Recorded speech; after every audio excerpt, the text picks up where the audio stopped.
interest sa atin, eh. Yung si Mr. Valente.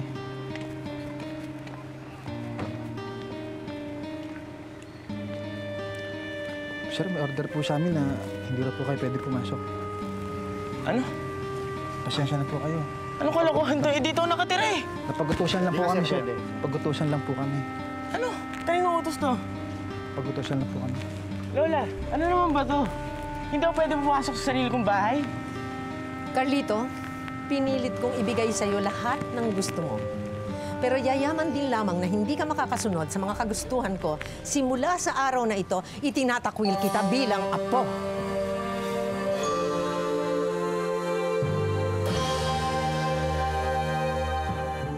Normal lang na magpahinga ang buong katawan at pag-iisip ni Mr. Palma matapos niyang matamo ang pambubugbog. At yan din ay isang paraan para makalimutan niya ang mga nangyari sa kanya. Na-CT scan at na-MRI na rin namin siya. So far, wala naman kaming nakitang mga inner damages sa kanya. Hanggang kailan ho ba siya ganito? Kailangan ko na siya makausap na. Well, sa ganitong kaso po, kusa po silang nagigising na lang. So, mas maganda kung mag-antay na lang po tayo. Sige po, marami pa po akong dadala rin pasyente. Thank you po. Rosa Camila, kung itatanong mo lang naman kay Rafael tungkol sa mga number sa wallet niya at yung baril sa kanyang kotse, baka lalo namang lumalayan. Pero ma... Ay, Rosa Camila, ikaw rin naman na may kasalanan. Hindi mo muna kinilala itong tao bago ka pumasok dito sa mga bagay-bagay na ito. Kaya kasalanan mo yan. Akala ko ba sa 2 taong nagmamahalan, walang mga sikre-sikreto? Ako, hindi pwede yun, Rosa Camila. Ikaw, alam ba ni Rafael na kahit anong pilit mo, na si Carlito pa rin ang mahal mo. At itutuloy mo lang ang kasal dahil napipilitan ka at nahihiya ka. Ma, hindi totoo yan. Hanggang kailan titigil si Alberto sa ospital? May court-appointed doctor doon na siyang magpapasya kung kailan siya ililipat sa munting lupa. Alam mo, hindi nakakabuti ito sa ating administrasyon. You are cuddling a criminal because he is your son? Alberto has a gunshot wound, and he's there to be treated and for humanitarian reason. Humanitarian? Alberto is anything but human. Not human. But aren't we all political animals, Madam Vice President? Salamat at pinayagan mo si Mami magbakasyon kasama ni Lucinda. Hindi ako masamang tao para pigilan ko ang gusto ng asawa ko. Yan ba dahilan ang pagpunta mo rito? Para magpasalamat? Hindi. May isang malaking ektarya ng lupa sa San Dionisio na nakapangalan sa inyo na napapabayaan na. Inuumpisahan niyo na ba akong gantihan ng ama mo? Ha? Lahat ng lupa ko na nasa pangalan ko ay binili ko ng walang kaso! Calm down, Tito Tomas. Ang gusto ko lang naman sabihin, baka gusto mo to ibenta sa gobyerno. Wala akong interes dyan! Tito Tomas? Tito Tomas? Tito Tomas! Ano ba nangyayari sa kanya? Ha? Hindi namin alam, ma'am. Ngayon lang po nangyari to. Bakit? Baka po sa alak. Wala pong oras ang kanyang pag-inom. Sige na, buhatin niyo na to. Dalhin niyo sa kwarto at wala akong balak may pag-usap sa lasing.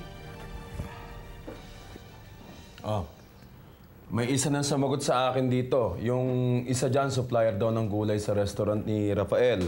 At saka merong isa pa kaibigan daw yung Christy Santos, boses bata.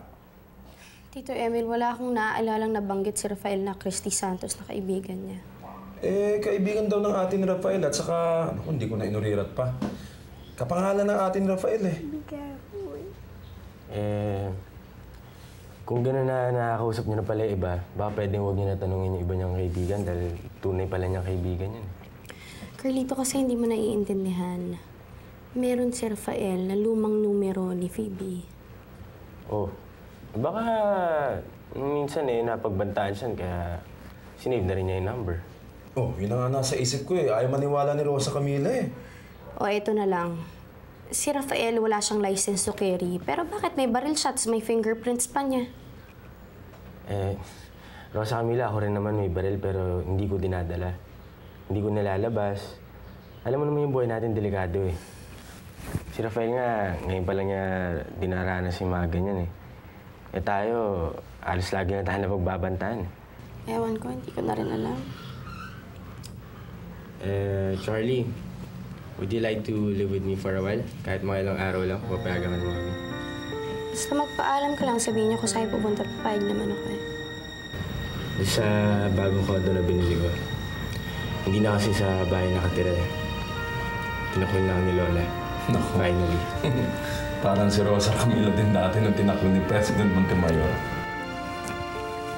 Kailan pa dito? Hindi na importante yun. Sa mahalaga wala na makikialam sa isang buhay. Daddy, why don't you live with us? Charlie can't live with us. I'm sorry, Carlito. Okay, naintindihan ko naman. Kawawa naman si Daddy.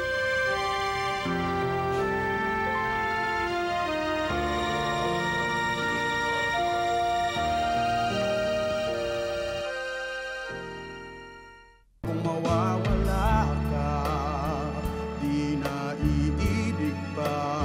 Sino ba nagpe-prepare ng pagkain dito sa bahay niyo? Of course, mga maids. Meron akong chef dito at meron akong isang chef sa isa kong bahay. And once a week, Sharina and I, we go out for dinner. I may be wrong.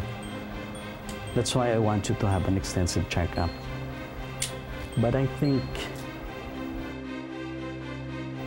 What? Yours is a case of poisoning.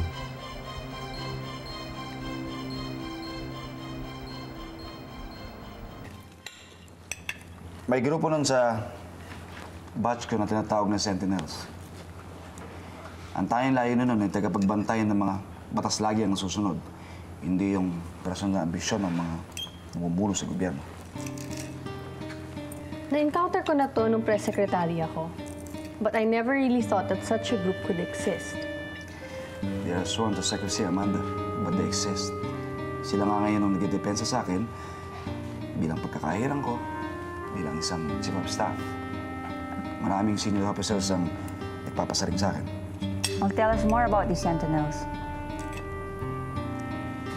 Well, nagkakaroon ng factions whether to support the president or not.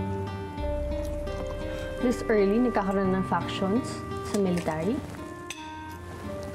Takot sila sa sakit ng presidente. Walang sakit ang daddy ko.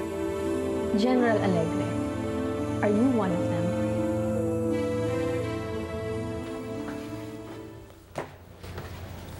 See? Daddy, you live here alone? No, I have my security, driver, tsaka yung maid. I think we're 7 yata here. You don't know many people live with your home? Alam mo, Charlie, as you grow older, lalo ko tumatalino. Why do we have to live this way? Kasi Charlie, we're no ordinary family eh. Biro mo yung lola mo, vice president. Tapos si lolo mo naman, president. Nagugulat sila kung ano tatawag sa'yo eh.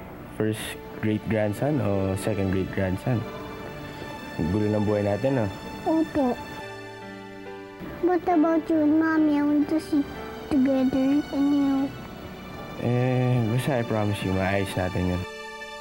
What about Tatay Rafael? I feel so sorry to Tatay Rafael.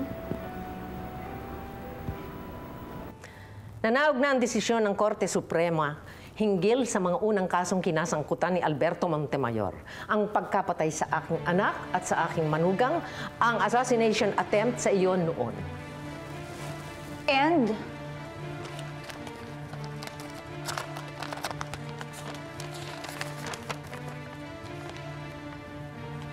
God, no, please. No! Dinaramdam ko, Iluminada. Pero in-uphold ng Supreme Court ang parusa na death by lethal injection kay Alberto. Sayang ang mga luncheon meetings mo sa kanila. Diyan tayo mahuhuli pagka hindi mo tinigil ang pagpapatakas mo kay Alberto. Pero leader natin siya. Lethal injection na siya. Kaya wala tayong magagawa rin. Pwede na natin siya balitan. Kung may papalit sa kanya, hindi ikaw yun. Hindi ikaw. Hindi ko kaya, no? Pero hindi si Alberto yun. Iwanan na natin siya. Total, may pera na tayo. Pag-ibanda na tayo ng racket.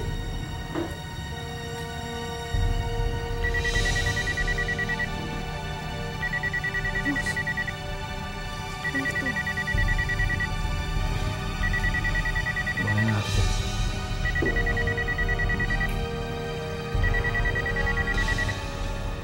Ayoko ma-lethal injection! Si Daddy na may kasalanan nito eh! Gawa niyo ng paraan para ma-reconsider yung ruling na yan! Nag-file for reconsideration ng mga lawyers natin, kaya huwag ka mag-alala, anak. Ma'am, wala pang ganitong kaso sa Supreme Court na na-reverse ang desisyon. Mami, what happened to you?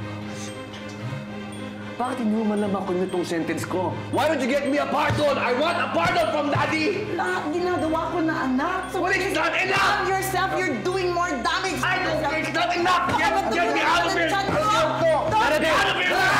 I want out of here! Tumayo ka sa akin! Tumayo ka sa akin! Tumayo ka sa akin! Bitawan niyo ako! Ayoko ba-lethal injection! Habakan niyo! Alberto! Ayaw nila! Please! Kung ayaw nila makinig sa akin, magsasalita na ako! Sir, thank you po sa allocation nyo for new aircraft acquisition ng Philippine Air Force. Well, kailangan na tayong mag-upgrade ng mga kagamitan ng Air Force. Kailangan natin palakasin, hindi lang ang Air Force, kundi ang 3 branches of the service. The Army, the Navy, and the Air Force. We should be combat ready at all times para hindi tayo pwedeng duru-duruin ng mga nasyon na kapaligid sa atin. I will also give full support to the Philippine National Police. Sir, if only past presidents understood the situation. Well, apparently, the past presidents did not give a damn about our armed forces. But I do. That's why you can count on me as your commander-in-chief. And you can count our 100% loyalty, Mr. President. Thank you very much.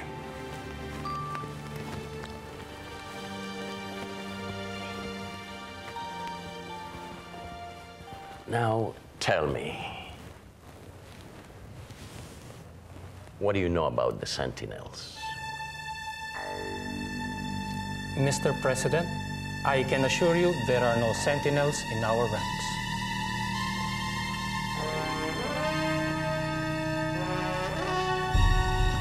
Kung magbibigay ba ako sa inyo ng ilang pangalan, pwede ba niyong kausapin? I want them on my side. Makakaasa kayo, Mr. President. Thank you very much, and that will be all.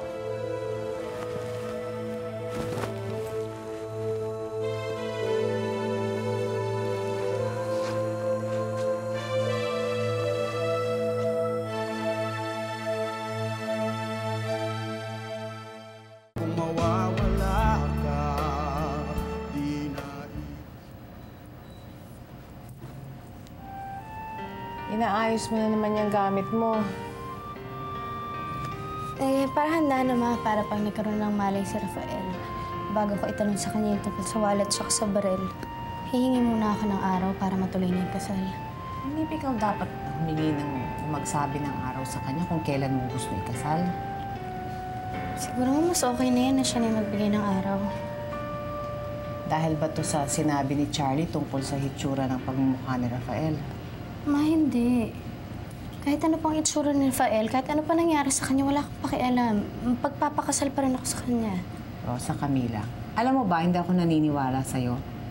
Dati sabi mo, pakakasalan mo si Rafael dahil yun ang tama at pag di natuloy, kahihiyan na lang, di ba? Tapos ngayon, pakakasalan mo siya dahil naawa ka sa itsura niya. Alam mo ba lahat ng dahilan mo para pakasalan si Rafael, puro mali? Bakit hindi mo sabihin sa kanya na kaya mo siya pakakasalan? Dahil mahal mo siya.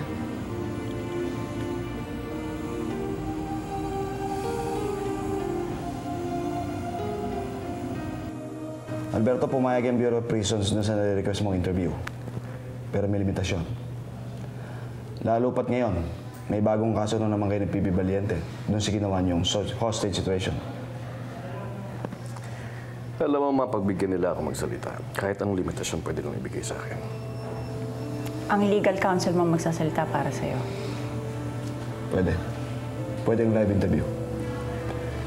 Pero Alberto, once na magsalita ka, laban sa administrasyon ng ama mo, kakat ka sa air. Hindi ako magsasalita labang may daddy. So ano ngayon nasasabihin mo? Mag-a-apologize ka na ba sa daddy mo? Better than that, Mami. Sinira na nila ako. Sisirain ko doon ang lahat ng kasama ko. Pwede bang bigyan mo kami ng advance list doon sa mga sinasabi mong mga kasama mo? Para maayos na to. Julius, alam mo ang labanan ngayon. Gulatan. Maggugulatan na lang tayo. My client deeply apologizes for his actions during the hostage crisis involving the Vice President. He is ready to face the court to answer for this.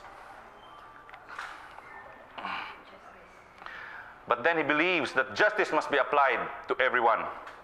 Nagkadikit-dikit lahat ng mga kasong isinampa laban sa aking kliyente. Pero nakalimutan yata na lahat ng kasong ibinintang sa kanya ay hindi siya ang may sala. For example, the planning of the hostage taking. Mr. Alberto Montemayor is but a pawn in the grand crime committed in front of national television. In fact, he was not even a mastermind among those individuals and certain departments close to the present administration. The NBI knows about this and they did not act fast enough. Isa sa kanila ang involved dito. Alam ko yon. The Vice President's granddaughter-in-law planned everything. And yet, they are quiet. The President's son-in-law, Nestor Adorable, knows more about this case than my client. More importantly, the family of Miss Alicia Salvacion has been in close contact with Miss Phoebe Valiente, who has been feeding information about the presidential family, maybe to cover up bigger crimes against our country, like the ill-gotten wealth. The family of Miss Alicia Salvacion Bakit has na a lot naman nila to answer. pinapayagang magsinungaling si More than my Alberto? client. Ma, paano yan? Nadawit na naman tayo.